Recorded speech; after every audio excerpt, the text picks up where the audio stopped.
নমস্কার বন্ধুরা, আমি সুস্মিতা।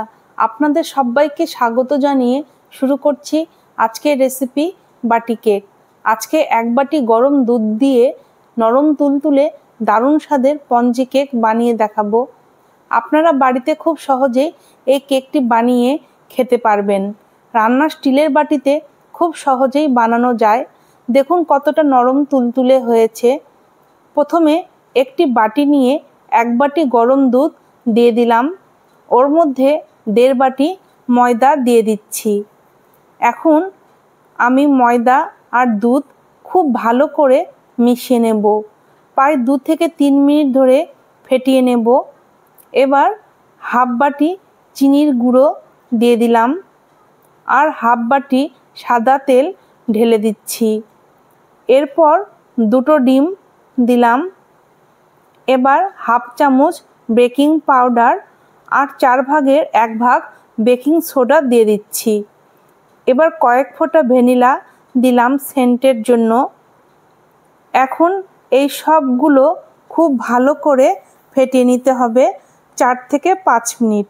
যত বেশি ফেটানো হবে তত কেক নরম তুলতুলে স্পঞ্জি হবে। আমি এখানে 4টি স্টিলের বাটি নিয়েছি। বাটিগুলোতে একটু করে সাদা তেল দিয়ে দিচ্ছি। বাটিগুলোর ভেতর খুব ভালো করে মাখিয়ে নেব। এরপর বাটির মধ্যে সামান্য ময়দা ছড়িয়ে দিচ্ছি যাতে খুব সহজেই কেক উঠে আসে। এবার কেকের মিশ্রণটি এক এক করে সব বাটিতে ঢেলে দেব। এখন বাটিগুলো লেবেল করে নিচ্ছি। এবার বাটিগুলোর উপর কিছুটা কিশমিশ সাজিয়ে দিচ্ছি আর আমি 3 থেকে 4টি কাজু বাদাম দিয়ে দিলাম। এখন সবশেষে কিছুটা টুটি ফুটি দিয়ে দিচ্ছি। বাচ্চারা এগুলো খেতে খুবই ভালোবাসে। এবার কড়াইয়ের মধ্যে একটি স্ট্যান্ড বসিয়ে একটি স্টিলের থালা রেখে এক এক করে সব বাটিগুলো বসিয়ে দেব।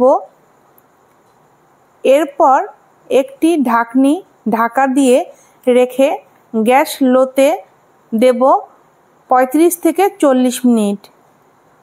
এবার একটি কাঠি দিয়ে চেক করুন। কাঠির গায়ে কিছু না লেগে থাকলে বুঝবেন আপনার কেক একদম রেডি।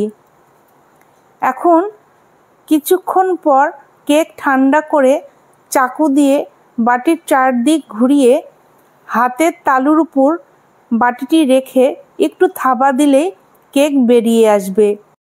আপনারা একদিন বাড়িতে অবশ্যই করবেন এই নরম তুলতুলে স্পঞ্জি বাটি কেক। আপনার বাচ্চার স্কুলের টিফিনেও এইরকম কেক বানিয়ে দেবেন, খেয়ে খুবই খুশি হবে।